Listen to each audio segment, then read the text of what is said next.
Hey, how you doing? I'm doing good, boss, and yourself? This is U.S. Marine veteran Eric Banks. Moments after this body cam footage, officers would find his horrifying secret stuffed inside his bedroom wall. It might dim on you. What's up? 95. Look in there and saw the boy laying there. I was trying to drug him out where he is now and did what good. Alright, are you good? Eric, who is also an active officer for Baltimore PD, thinks he can use his experience to cover up his vile murder. What follows is amongst the most disturbing collections of criminal case files ever uploaded to YouTube. Stop, I'm buckling. What do you do? my life away, though. I don't care. Stop, what are you doing? Who is this person? Dad. And then he also told me that Daddy made him and Tristan go in the bathroom and cover their eyes. Strangle? I don't know.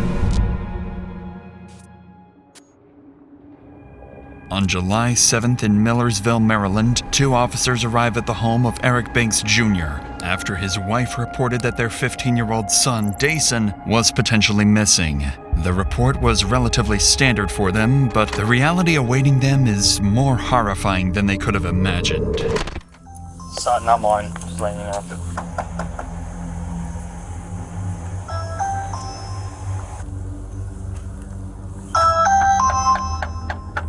Officers report hearing loud bangs from the upstairs of the home. However, nobody comes to answer the door. After multiple minutes of waiting, an out-of-breath Eric finally greets the officers. Hey, how you doing? I'm doing good, boss, and yourself? I'm doing good. At a Porter one. I'm out with him. What's going on today, man? You're supposed to be serving peace protector order. Supposed to be serving it on you or on... Both of us. Okay. The judge just ordered us to stay away from each other.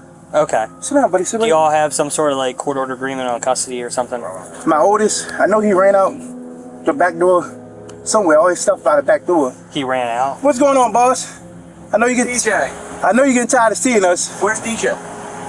She called him and he went out the back door. He's not here. No. You want to come in? Just let you know you're being audio. Oh, hey, I know. I see y'all got the body cam. Yeah. She said he was like, Does he have a phone? huh? I took my phones back. Okay. Yeah. So all the phones are on my plan. Separating everything. You have no idea where if you just let a 15-year-old walk out of your house with all his bags packed. No, his bag's at the back door. I literally told him, wait for your mom to get here. The police supposed to come here to serve her a peace protective order. The judge told her to call you guys before she comes to. I'm not trying to get in trouble. I understand. Eric and his wife Latrice had both individually filed a protective order against each other, making it illegal to speak to one another without a police escort. However, since Eric is not the biological father of Dason, Latrice had custodial rights to him, which is why he was packing his belongings as he and Latrice were preparing to leave the residence. Dason's disappearance on the very day he and his mom were supposed to move out makes the situation even more unusual. So officers continue speaking with Eric, hoping to understand the family dynamic and gather any clues that might point to where Dason is. But what Eric says next only raises their suspicions even further. So she's supposed to call you to come meet You y'all. have no idea where DJ is. Honestly, bro, no. I like. With no phone or anything. You can check the ADT. It shows when he ran out the I door. believe you, but I mean, I'm not gonna fight. I'm not gonna do that. listen, man, it's a 15-year-old boy. Having a phone probably would have been, if he's walking out of the house, probably would have been a good idea to leave him with, and you can work out those kinks later. But see, this is the thing. This is getting messy, man. Yeah, I tried to tell him. I said, sit here, wait for your mom to get here.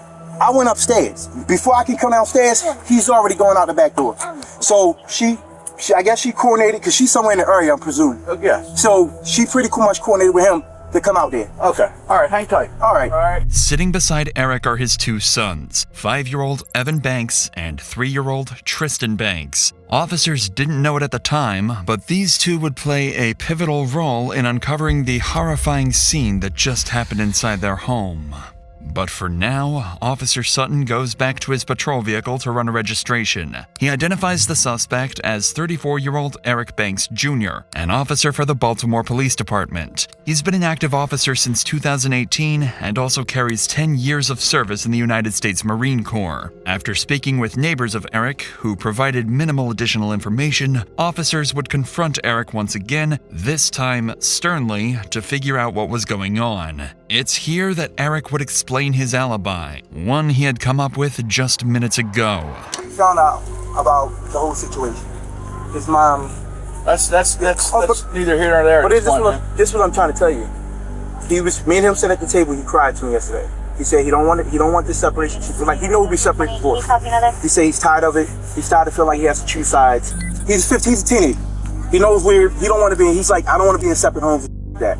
And we said that to him. I said, DJ, it's nothing really we could do. I'm not going to change the way I love you, care for you. We had a whole deep heart-to-heart conversation. Today we went to court. The judge awarded him, and I called him. I said, DJ, I guess your mom told the judge you wanted to go with her, and you're going to Arizona. He's like, what? I was like, well, start packing your bags, because you're going with Arizona with your mom. Unfortunately, I guess you're not coming back here. And that was just that. She called him. They had a conversation. I said, what did your mom say? She on the way to come pick you up. He said, yeah, but she's supposed to come here. I said, well, we're going to wait, because before she come here and there's some type of altercation, there needs to be police here. They can escort her, grab her, whatever she needs to grab, and go about this peaceful. Next thing you know, I went upstairs. I come out. So do you think did he leave here because he didn't want to go with his mom either? That could be. He could be like hiding out at a friend's house. I mean, yes, sir. Yeah, that's what I'm saying. Opinion. Yeah, in my opinion, I think that probably is the best, because if he told her he's somewhere he's the not. text messages from her, I have food for you. Okay. Yeah. So it sounded like he wanted to go be with his mom. Yeah. So that's what I'm saying. All right. Just put the bags inside for now, and okay. We'll try to figure it out. All right, brother. Yeah.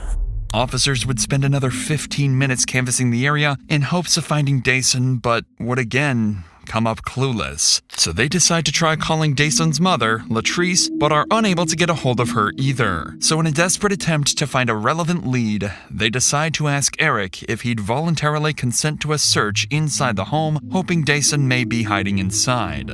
No one expected that this simple request would soon alter both their and Eric's lives forever. I just want to make sure he's out of the house. That's fine. I'll do it with you then, since we're here. Hey, Buck, can I throw one so to make sure he's not hiding? Yep. Yeah, so they about to walk in. If he's about to walk in, he's got the house. All right.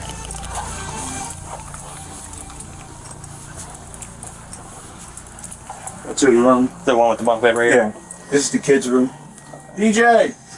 This is my room right here.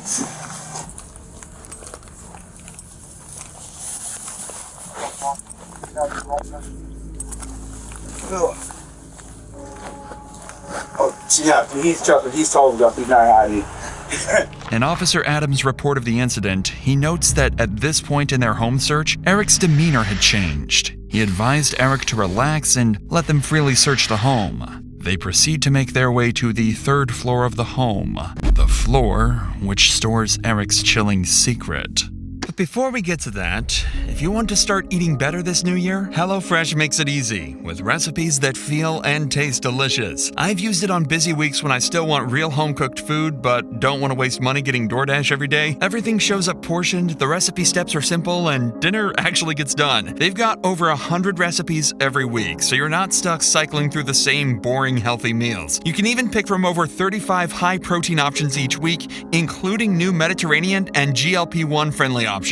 You can get steak and seafood recipes, plus 3 times more seafood options at no extra cost, and the ingredients are solid with sustainably sourced seafood and 100% antibiotic and hormone-free chicken. If you want to make eating at home easy this year, then HelloFresh is the best option for you. Go to HelloFresh.com/DrInsanity10FM to get 10 free meals and a free Zwilling knife, a $145 value on your third box. Offer valid while supplies last. Free meals applied as discount on first box, new subscribers only, varies by plan.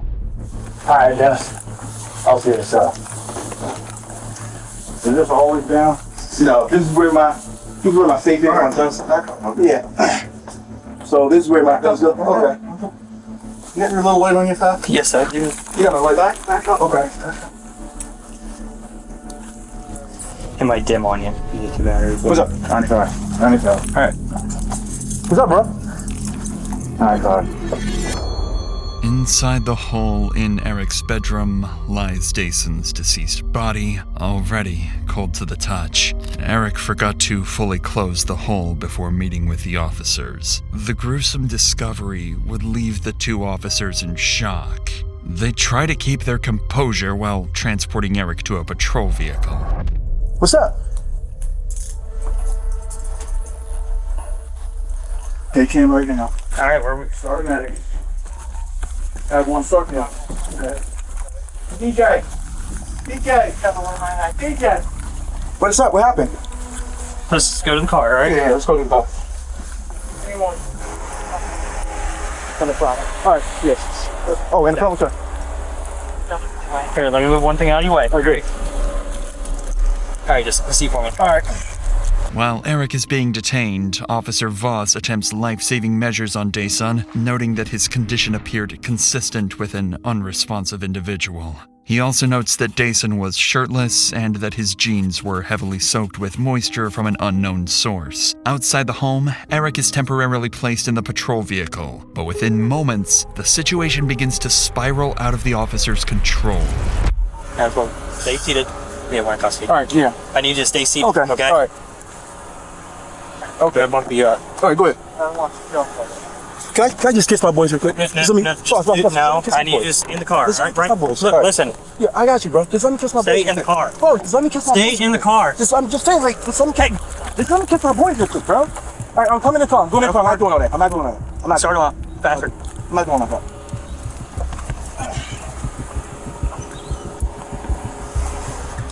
After you just. Here, All right, I'm listen, just all right, here. stand up, Here. turn around, don't do anything. I'm not. Stay in the car, stay in the car. Stay up against the car. All right, now get back in. Hey! Bro, I'm not doing it. Stop running. What are you doing? I just want to kiss my boys, bro. Come on. Just let me kiss my boys. Get back in the car. All right, come on. Come on.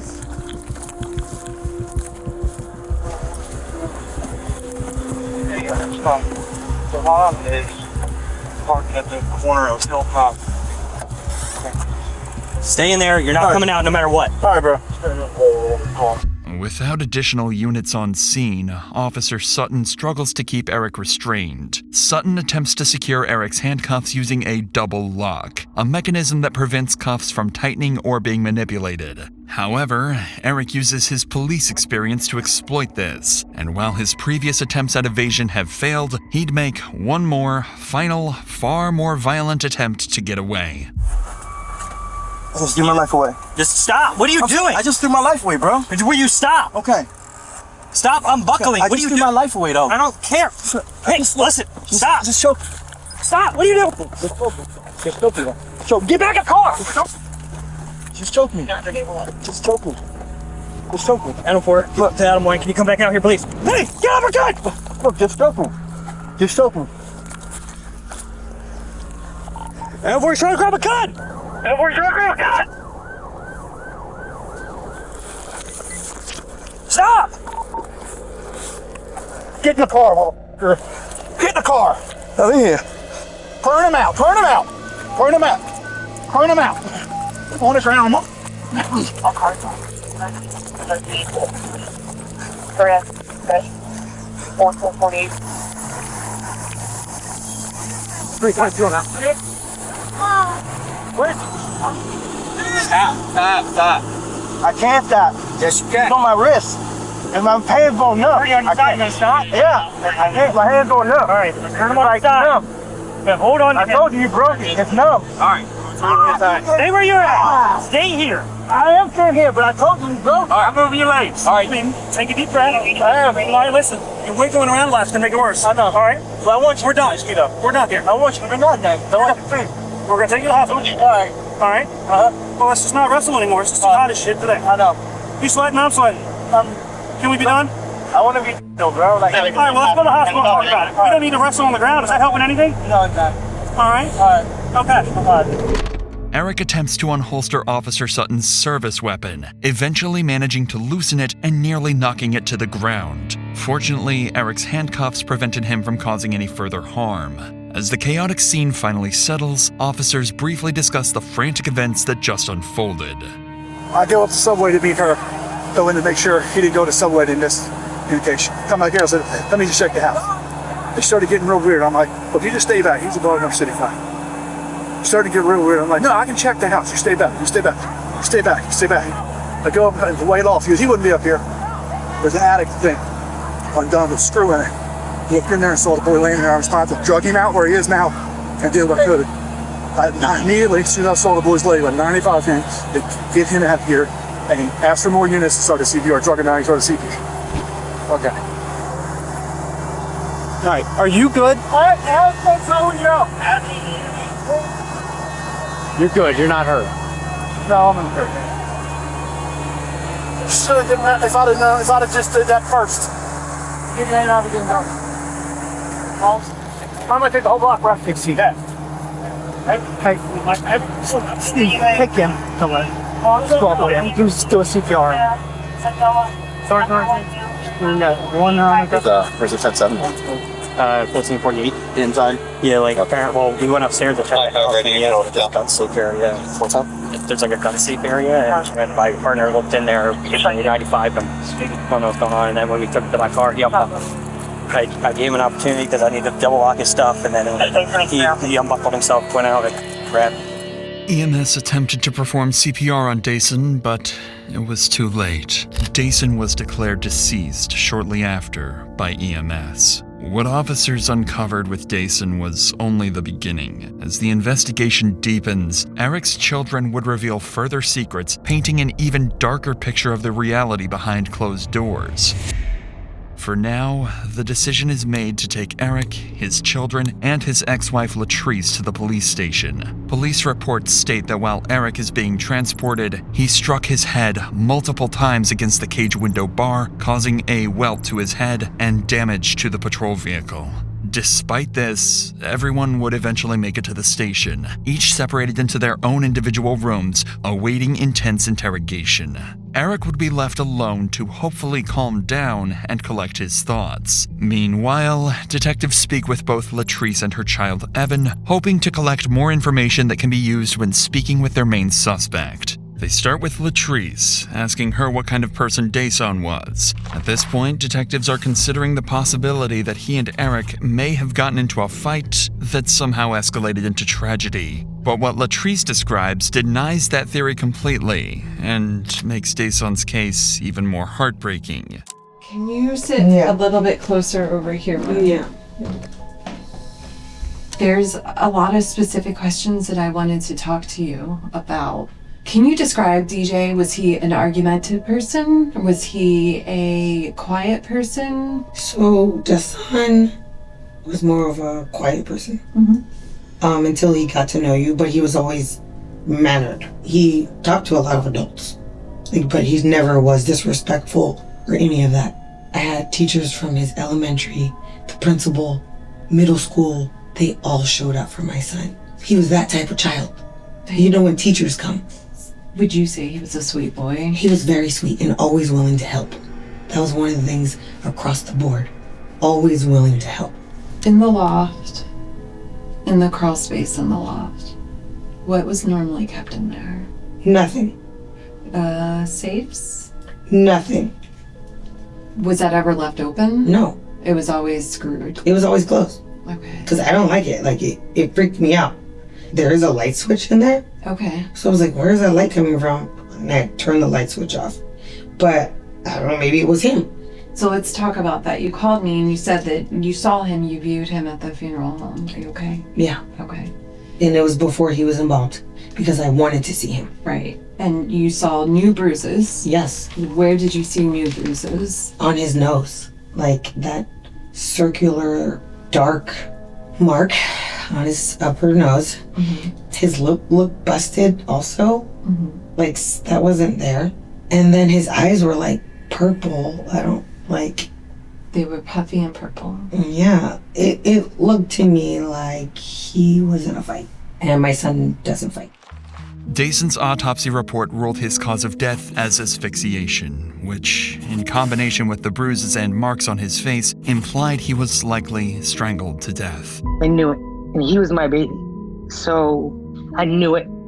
I still have those feelings that, no, I'm not happy with. Because to me, it doesn't say I did it, but it says there's enough evidence to say I did it. So, let's just say you did it then. Latrice makes it clear she believes Eric is responsible, even though she didn't witness the incident herself. But her son Evan, seated just 3 doors down in his own interview room, has information that could take the investigation even further. How are you? Good. Good. You said your name is Evan, is that correct? Do you know how to spell your name? You can go ahead and write it down. Evan. Okay, nice handwriting. And how old are you? 7. 7? You want to write 7 for me? So I don't forget. Sometimes I forget. Notice the harsh contrast between interview rooms. Evan is sitting in the department's safety room, a space created to provide comfort and reduce stress for victims and young children involved in sensitive cases. His interviewer, Miwa, is a forensic interviewer from Maryland, trained specifically to speak with children and family members connected to a criminal investigation. And because Evan is only 7 years old, you'll notice a drastic difference in how his interview is conducted. My job is to talk to kids and families all the time, and today I get to talk to you. And we talk about a lot of different things in this room, and this is called the safe room because anything we talk about is always safe, and you're not in any trouble. I'm just here to listen to you and talk to you. Okay. Miwa explains to Evan that everything is being recorded and that he is not in trouble, but rather just there to help him out. She spends 15 minutes talking about movies and more of Evan's interests to help him get more comfortable before discussing the day of Dason's murder. And Evan, who do you live with? My mom. Your mom? And Tristan. Mm-hmm. Anyone else? I live with DJ. Mm-hmm. And then my dad. Okay. And do you know what you're here to talk about today? Mm-mm. No? So, tell me a little bit about your family. Tristan, he likes to fight and plays and steal toys from others. I like the color, and then I also like Kids Bop and Tristan. And you said you also live with the DJ, is that right? Uh-huh. And my mom and Tristan. So DJ, how old is DJ? 15. 15? Tell me about DJ. DJ like going in the water, tickling me. Can't really remember all the stuff he used to do. But he loved playing Roblox games. Tell me about the last time you saw DJ. My mom wasn't at the house. Tell me who was at the house. Dad, and then DJ, Mm-hmm. and then me. DJ was going to Arizona with Mommy, and then Daddy was waiting at the door with DJ. DJ put his bags in the basement, and then I don't remember what happened next.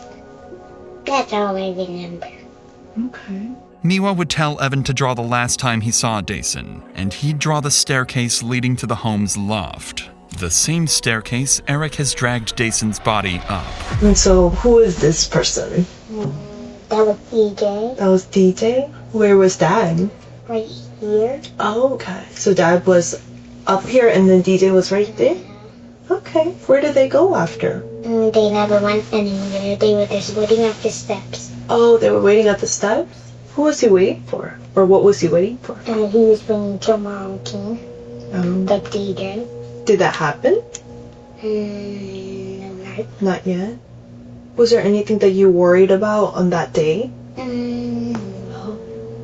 I wonder if there's anything that you were scared about that day. I wasn't scared. Evan struggles to reveal the details of the events he saw that day, likely due to the discomfort of speaking with a stranger in a police station. But the information he gave his mother on the day of the incident provides far clearer insight into the disturbing events he saw. You said that one of your children said something to you? Evan, And what did Evan say? that he saw Daddy bringing DJ upstairs. And I said, where were you? And he said he was in the living room. I just didn't want to pry too much, but then I said, oh, was DJ sleeping? He said, no, he wasn't snoring. And then I said, was he moving? And he was just like, no. And then he also told me that Daddy made him and Tristan go in the bathroom and cover their eyes. Okay. But this was before. This was when the police first knocked at the door. Okay. Evan didn't say anything about the knock because he told him to go in the bathroom first. So I'm a little confused of like the order. So I don't know if that's maybe when he was gonna let the police in. But Evan did say he saw that. And he was in the living room because they told me he was watching Loki. In addition to these grim details, Latrice would go on to explain how Eric's life had begun to collapse all in synchrony. Due to the protective peace order Latrice had filed, Eric was suspended from the Baltimore Police Department the very same day of Dason's death. He had just separated from his wife, was about to lose his children, and was now left without a job. Latrice also explained that the peace order she filed was not her first attempt to separate herself from Eric. Months prior, Latrice filed her first peace protective order, writing, "I am in fear for my life and well-being because Eric Banks keeps trying to control, follow, and emotionally abuse myself and my sons." The order was denied, however, and it wasn't until months later that her second attempt was granted. It was clear Eric's life was falling apart leading up to Dason's death. Eric had hidden his body, lied to officers regarding his whereabouts, and had a violent outburst once the body was discovered. It'd be hard to assume that he wasn't directly implicated in Dason's death. But evidence alone wouldn't be nearly enough to get him to confess. After all, he was a police officer of 10 years and knew how the criminal justice system worked just as well as any interrogator working against him. But unfortunately for Eric, the interrogation he was about to undergo would crack even the most well-trained of suspects. Eric is placed into Anne Arundel County Interview Room 2B. This room was designed for priority matters, exclusive to high-profile cases. Because Eric had attempted to attack an officer earlier in the day, he's been handcuffed to the table to restrict movement. Eric is left alone for multiple hours as the detectives prepare for his interrogation. While waiting, he can be seen glancing around the room multiple times, likely searching for a camera. What Eric didn't know is Interview Room 2B has a small camera placed in an unusual location, which Eric never managed to spot. The primary investigator assigned to this case is Detective Louis Adrian. His prior service in the United States military likely factored into the department's strategic choice to have him conduct the interview. This shared background enables Adrian to establish rapport with Eric, a key component in the upcoming interaction. So, why we're here. We want to talk about what happened. Why it happened, and anything surrounding that whole situation. But you know as well as all of us that we have to go through Miranda with you. So what I'm going to do is we're just going to go through Miranda first of all, and then I'll start getting all the other information, okay? After reading Eric his rights, the detectives would spend nearly an hour connecting with Eric and bonding over their shared military experience. He's like, now you come in, you're in front. Okay. We go back we about to go in the building, like, you're in front. She's like, but I thought you said you, like, some people were made, to do certain things, and I said, I'm not made to be a front person. So I'm running the block down, and I remember so I was like, hey, whoever that officer is right there running, just keep going, because you're about to run right into him. And out of nowhere, these two guys just come out, pop out, and I'm like, okay, I got him. And they just fall over, and and he was like, yeah, whoever that was running, he was moving, and you just ran, and just like, he was like, don't, because I was slowing down, like trying to look. He's like, no, keep going. And I'm running like, okay, you gonna tell me when?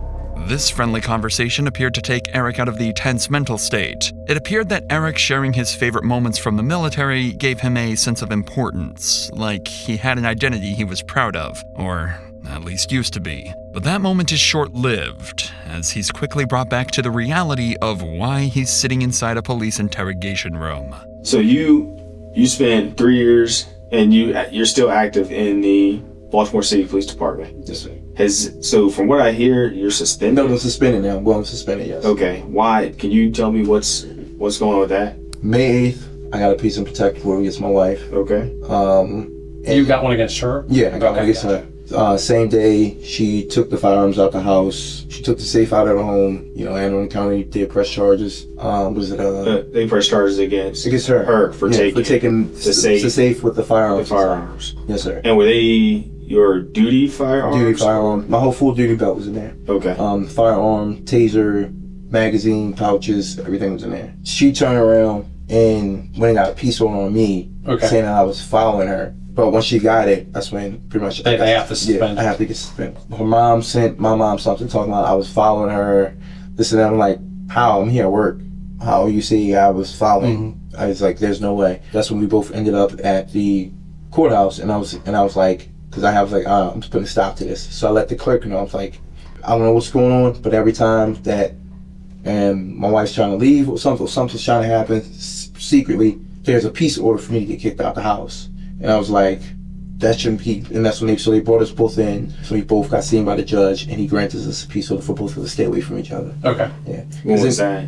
That was just, was it 2 days ago? Okay. Was it, no. Monday? Well, no, yesterday. It was just Tuesday. Tuesday, yeah. So y'all met with the judge Tuesday. And you're still suspended up until this point? Or Yeah, I'm still suspended. So when, maybe it's the way Baltimore works and how slow they are and stuff. So you have the peace order, she gets one on you, and then it gets Denied. It has to go to IA. They have to do their full They have to do thorough. that. Yeah. And so you're still suspended even though it's been cleared up? Yes. Gotcha, okay. At this point, the detectives had no reason to assume Eric was lying. He'd been open and honest with them the entire time and seemed rather friendly. It isn't until they begin discussing the day of the incident that investigators realize Eric's perceived honesty had all been a calculated act. So yesterday we go to court, get the peace and protective orders. They grant the whole motion, for us to stay away from each other. The 2 youngest boys supposed to stay with me. The oldest, he's going to Arizona with his mother. And she tells the judge, that's what you want to do, blah, blah, something. So right after that, call him. I was like, hey, start packing your bags. You're going to be going with your mom. He's like, what? Why? I'm like, your mom said you wanted this. You're supposed to do, I guess, I don't know. I didn't have that conversation. Previously to that, me and him had literally just sat down at the table. Because I could tell that my son was depressed and he was going through, and that's really what our trip on the first was, just to try to get him away. Get him out. We sat down at the table and I'm like, what's going on with you? How are you feeling about this? Where are you at with this? And he's like, honestly, I don't know. He's like, I hate it. I don't want to feel like I'm choosing sides. I just want to be left alone with everybody, because then it's like they're calling me, telling me this and this and that, and it's like I gotta keep certain things from you. He's like, I don't want to be a part of this. He's like, I'm tired. So I said, just go and start packing your bags. And he's like, okay. We wait. I get my paperwork. I come home, and on my way home, I just felt like I was done. You know what? Today's gonna be the day I'm gonna do it. Okay. Yeah. I feel like my family's falling apart. I'm suspended from work. Possibly gonna lose my job. Mm-hmm. So it's situation. It's just building. Keep going. It's like vendetta. And I even sent a text to say, I don't know why we feel like we have to be at war. Right. We shouldn't have to be at war. It's like, if you are here lying to these guys, telling you gotta guess, what are you trying to move in with them? Tell them that you're living in hotels when you're not. You're staying with your mom. What are you doing? So at this point, it's like, you know what? I'm just tired. Yeah, you're tired of it. Yeah, it's a way out to get peace. I get. Yeah, a lot of people go through that, man. Yeah, and it was like nothing. I felt like everything was just coming to an end, and I feel like that now. Honestly, everything was coming to an end. I was like, you know what? I'm just gonna do it. It is what it is. So when you got home yesterday, was there anyone in the house? Yes, it was. The son was in the house. Okay. Evan was in the house, and Tristan was in the house. So you go in there and you're doing all this stuff, right? I go in there and I go in there. I see him upstairs. He got his bags packed. I had to go and take your stuff downstairs when your mom's come. And she called him. It's like, mom's calling. He was like, what do I say to her? I was like, tell her, just talk to her. She called me, whatever. And he answers the phone, and they have a conversation. And that's when I'm like, okay, what'd she say to you? She said she's gonna be in the area, just bring my stuff downstairs. I said, okay, cool. I said, so the police should be coming, and when they come, everything goes smoothly. This is the moment where Eric's act begins. Notice how he begins looking blankly into the ceiling as he recounts critical moments. For the last hour, Eric hardly looked up to the ceiling once. I go downstairs, and I'm in the kitchen. I just made a big bowl of, Gatorade. Not big bowl, but big picture of Gatorade. It's blue. It's probably I believe it's still on the counter. Mm-hmm. But like I said, you say you never went to the house. The bag of crushed up pills that I had was right there. The son came downstairs. He asked me something. He was like, what did he say? He came downstairs. He asked me something, and I can't remember his exact word. He was like, asked me, about, I think it was a leave or something like that. I said, son, just wait. We're not gonna, because he was like, I don't want to go. He was just telling me that he didn't want to go and shit like that. I said, look, just wait. We're not gonna talk about shit, because I'm gonna take your brothers to your mom's house, and I was coming back. I said, if your mom gets here with the police before I get back, unfortunately, you gotta go with her. That's just the way it is. He's upstairs. I remember Tristan. I told Tristan, I said, Tristan, go get your shoes. Tristan said, okay. So Tristan goes upstairs, he gets his shoes. And he comes, he's like, Daddy, what's wrong? DJ. I'm like, huh? So then I go upstairs, and DJ's in the bathroom, and he's in the tub. And that's when I seen him. I was like, what the fuck? That's why I pulled him out the tub. And as I'm pulling him out the tub, I laid him flat on his back on the floor. And then, at that time, I'm not sure, I think it was Evan or Tristan. He was like, Daddy, somebody at the door. And I'm just looking at my feet. I'm like, what the fuck is this? I'm like, what the fuck?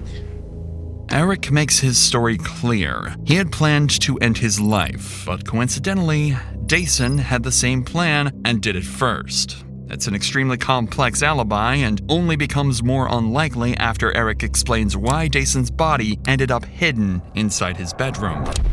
So I go downstairs, I go to the front door. The officer's there. Okay. And I panic. I was like, I don't know what the fuck to say. So he asked me, he was like, hey, what's going on? I start talking to him, telling him what's going on. What did he say? He said, so what's the situation? And I tell him about the situation. And I was like, my wife, she's supposed to wait on y'all to come. Y'all supposed to be serving her with a piece of protective order and whatnot. He's like, yeah, she's supposed to be picking up our son. And he was like, is she here? And at the time, he was upstairs on the floor, in the bathroom. When he said, was she here? My mind, I was like, no. Okay. Yeah. You panicked. Yeah. Because it already looked bad. I already moved him, and I was like, well, you got him out of the bath. Yeah. And then when I got out of the bathtub, I asked the officer, and it's the most body on camera's on. You can see. I asked him like, can I go in the house, use the bathroom real quick? I remember asking that, and he was like, no, just wait. Okay. And then the other officer show up, and then when he show up, he's asking, he was like, so is the son here? Still the same thing. I should have said yes. Yeah, I knew my perfect world. I knew my state of mind. My state of mind was to kill Eric. Okay. Now let me ask you this: is that why? Because I did watch some of the footage when they went to loosen your handcuffs. You kind of got a little silly on them. Do you remember that? Yeah. What was you went for the officer's gun. What was up with that? Well, before we get to that, when I first went back in the house, when the officer told me, the tall officer, he told me, he said, go get the son's phone. I ran upstairs, his phone was in the bathroom on the counter. Okay. So I run upstairs, and I get the phone. Because back up, before I did that, I asked him, I said, can I go upstairs? Can I go in and use the bathroom? So I initially wanted to shut the door. He said, no, just wait. And then the other officer, he was like, well, go, I need you to go grab the son's phone. I ran up, grab it, and I shut the bathroom door. I'm still nervous. Which bathroom was it? Was it the one in the master or the small? No, the small one. The small one in the hallway. And I'm still shaking, whatever. And then when I come back downstairs, I go, I go out the door, I give him the phone, I'm still shaking in my hand, and everything's in my head saying, Eric, just say what you saw. But then, in my other part of me, I'm like, my son just did this. Right. Objectively, Eric's story hits all the points. He has an excuse for almost every suspicious detail, even finding a way to explain why blood was found all over his house. The issue is that these details are simply too coincidental to ever sound believable. And even Eric knows this. I don't know why, I just was like, I gotta move him. I picked him up, did the fireman carry, took him out of the bathroom, into the master bedroom, up the stairs, and I was like, because I know they're gonna want to come back in the house and search it. I was like, I'm gonna be cool, I'm fine with that. I was gonna let them search it. And I tucked them in, the area, and I left the thing open. So when you say the area, you're talking like a little crawl space, okay, yeah. All right. But getting back to when they came in, they searched the house, they went upstairs, and they seen the thing open. That's when the officer, when he asked, I panicked, and I was like, yeah, this is where I keep my safe, blah, blah, blah, whatever. But the son was in there. The son was in there, okay. And they put the handcuffs on me. I went back downstairs. And when they put me downstairs, I was like, life is over because it looks different. It's no matter what I say from this point, it looks like I'm a liar. It looks like I lied because I already lied twice. You asked me with the son in the house, I said no. You asked me did I know where he went? I said no, I think he ran out the back door or something. And so it always looked bad because I'm already done told you a lie. Even though in my head it's like, you probably should have said the truth. You probably honestly should have left him where he was at. Call police or down Yeah, fire well- department or whatever. Yeah, call the police. Well, that's perfect world. but- Sometimes we. But I was already in.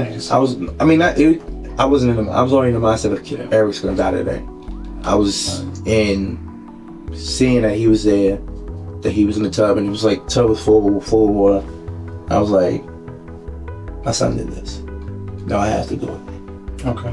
The detectives decide to take a break and discuss what their next plans would be. At this point, they both know Eric is lying to their faces, so the goal for the rest of the interrogation will be to get Eric to admit to his lies and ultimately confess to the murder. To do this, they decide on Detective Adrian conducting the rest of the interrogation alone. Since one-on-one confrontation is generally considered to be more effective, Adrian would return with a clearly different demeanor from earlier. He's stern and wastes no time in asserting that his nice cop act is over. Are you good? Do you need anything before we get started again? No, I'm good. Are you sure? All right. So Detective DePietro had to step aside just for a second. But what I wanted to do, like I told you, I wanted to come back and go back over some things with you. Okay. I actually want to go back and in detail just go through some of these steps. Eric would recount his story exactly the same as before, claiming he simply found Jason dead and had nothing to do with it. And it seemed as though Detective Adrian had nothing concrete to combat Eric's lies. That was until he brought out Jason's autopsy report. I'm gonna tell you this. I know that you spent 10 years in the military, and you were in the Marines, weren't you? Yes. What's their whole thing in the Marines? Like, what do they always teach? Honor, integrity. Honor, courage, commitment. Yeah. And to be honest with you, I don't see that from you right now based on what you're telling me. Okay. I think you telling me something different. Okay. But I know you're a Marine. Okay. I know a lot of people that's Marines, man. And that's one thing that they would, like, integrity, honor. No, you don't mess with that if you're a Marine. Yes. I know you want to tell me the truth, and you sitting here like giving me a story. You giving me what I want to hear, just to sound good, but it's not it. That's not it. Trust me, I'm not trying to sound good to you. And I'm gonna tell you the other thing, Uh-huh. and I'm gonna be straight up with you. Yeah. You keep talking about the autopsy. The autopsy said he was strangled. Hell no. The Hell no. autopsy said he was strangled. Hell no. Hell to the no, no, no. Hell to the no, DJ was no strangle. Hell to the no. I'm gonna just let it sink in and let you decide what you gonna explain that to. No, DJ wasn't strangled. Well, then what happened? Tell me what happened. There's no, DJ was not strangled. DJ, like I told you, DJ went downstairs, he came back upstairs, and DJ was in that tub. Like I said, when I came in that room, he was in the tub. When I grabbed him out, I grabbed him like this, and I pretty much put him in the fireman's carry. When they left, I could drag them up to my room.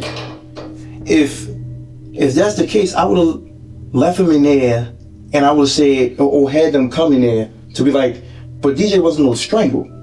There was no way DJ wasn't no strangle. That's your boy. You had pride in him. Yeah, but you had pride in him. You were trying to help him out with his grades. You were getting him in STEM classes, and then this happened. But you saying DJ was strangled? Nah. Well, then tell me what happened. This didn't happen. I'm gonna tell you that right now. This didn't happen. You saying he wasn't in the tub? So no, I'm not saying that. I'm not saying that. I believe that part, but I believe something else happened. Note Eric's lack of emotion when hearing this information. No tears are shed, but rather an array of defensive rage. This, alongside the other countless red flags Eric is portraying, is a telltale sign for detectives that a suspect is lying. You need to tell me the whole story. Like I said, DJ, when I came in there, DJ was literally in that tub. There was no way I'm gonna sit there and strangle DJ, not harm Tristan. Why would I don't even have no ammo to want to strangle this boy. I have nothing against him to want to strangle him. Nothing. Okay. No anger in my heart, no nothing. Cause then, like I said, if I was gonna do that, why would I leave my other two boys? If I was gonna do that, I would've took all of us out. DJ was not no strangle. So then what happened? Tell me the story. We start from scratch. Tell me the story. DJ was not no strangle. Well, then tell me what happened. You're not telling me the truth. Tell me what happened. Bro, I'm right here, standing right now. I'm giving you a chance right now. You asked me to tell you that I strangled my son. No, I didn't. Eric understands the legal system well enough to avoid offering a direct confession when confronted. From investigators' perspective, he knows that admitting involvement is the worst thing he can possibly do. Well, besides not asking for an attorney. Regardless, it's going to take more than just a heated confrontation to make Eric crack. So Detective Adrian resorts to a completely different approach. Empathy. I'm gonna tell you right now, the way this is gonna be something you're gonna have to live with for the rest of your life. Yes, sir. This is something you are gonna have to think about every night before you close your eyes. And when you close your eyes, you're gonna think about what you did to him. That's what you're gonna think about. You're gonna think about what you did to him, and it's gonna haunt you for the rest of your life. Or what you can do is you can talk to me. You can tell me what really happened, and at least that load will be off your chest. See, I'm telling you right now, there's no, like, you're telling me to say I strangled my son. I did not strangle my son. That's what you're asking me. I understand you're trying to line with me and, you know, and show the compassion, trying to, like, but there's no me in strangling DJ at all. Okay, so let's take strangle out. There's no me strangling DJ. We taking strangle out of the equation now. Okay. What happened? I told you what happened. We taking strangle out. Yes. What happened? He was upstairs in that tub. DJ was literally in that tub. You didn't put him there. I did not put him there, no. DJ was physically in that tub already. When I came to that bathroom, DJ was in there. Did you assist him at all? No. With anything? No, I didn't assist him at all, but nothing. Nothing. I did not assist him getting in that bathroom. Did not assist him going in that bathroom. He was upstairs already. And like I said, when he went downstairs, he was downstairs for a good period of time. He was upstairs, and what's his name? I was down. Tristan was down. Tristan was trying to go what's his name with his shoe. I told him, and that's when Tristan said out of his mouth, "Daddy, what's wrong with DJ?" Tristan literally said that out of his mouth, and I went up there to check on him. I don't recall seeing him. Don't recall him removing no belt. I don't recall removing anything that could have been around his neck. I don't recall moving this. So here's the thing, and I hate to frustrate you, and but I also have a job to do, and I also have to get down to the bottom of this. And when I walk through the door, and when I hear everything that happened, things don't add up. Things don't make sense. Okay. They don't make sense at all. If you would have done things different, if you would have been like, yes, my son, I just found my son in a tub, I helped him out, and told the officer, you know this. If you would have done it that way, it would have been different. But the fact that you didn't, now you're sitting here trying to explain yourself. Well, I'm sitting here because the whole situation, I'm sitting here because I lied and said he wasn't in the house. I'm sitting here because I didn't tell the officer, like you say, it's straightforward what was going on. That's two lies right there. How, like you said earlier, how are we supposed to believe you now? Yeah, like I said. So you telling me how am I supposed to strangle? How did I not assist him in getting in the tub and, I don't know, possibly drowning him? I don't know. No. I don't know. But but here's the thing. All I know is that you keep lying. No, bro. You lied initially twice. How do I know you're not lying right now? Because, like, I told you straightforward. I'll say, that's told me straightforward, but that's why I know twice. Bro, because that's why I said in the beginning, I said straightforward. There's nothing I can say. I say I already know y'all done y'all homework, lay it all out on the table. I said because there's nothing I can say just because I already lied twice. I said he wasn't at home. I identified that. I messed that up because then I see my son is dead. Okay. All right. Do you I'm gonna leave you alone for a little bit to think about things. But do you want anything else to drink or anything to eat? I'm good with the water and the chips. Okay. Give me just a second, man. Okay. All right. You need anything else? No, sir. All right. As the detective leaves, Eric scans the room thoroughly and finally notices the camera hidden inside room 2B. Moments after making eye contact with the camera, he lets out one last desperate act.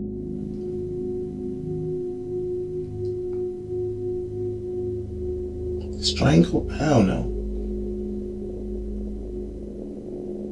Unfortunately, it'd be too late to act his way out of the murder. Eric's testimony was flimsy at best, and Detective Adrian decided he'd gotten enough to wrap the nearly 5-hour interview up. Shortly thereafter, Eric was booked into the Anne Arundel County Detention Center under charges of first-degree murder, second-degree murder, and child abuse resulting in death. At trial, Eric would quickly accept a plea deal to second-degree murder as well as attempting to disarm a police officer, and on October 4th, 2022, he was sentenced to 42 years in prison. If Eric serves his full sentence, he'll be released in 2064.